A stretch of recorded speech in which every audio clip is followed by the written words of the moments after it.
pagkaon sa gigutom. Ang Ginoo nagaluwas sa mga bighang. Dahil ka ang Ginoo kalako.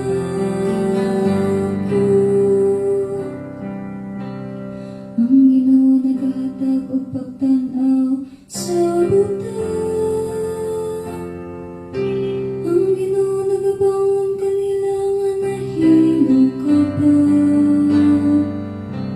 Ang Ginoo naghigugma sa mataram. Ang Ginoo nanalipod sa mga langyaw. Ay ka ang Ginoo kalako.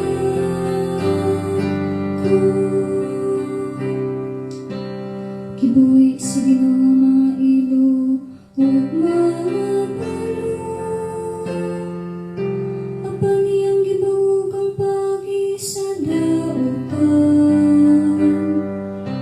ang Ginoo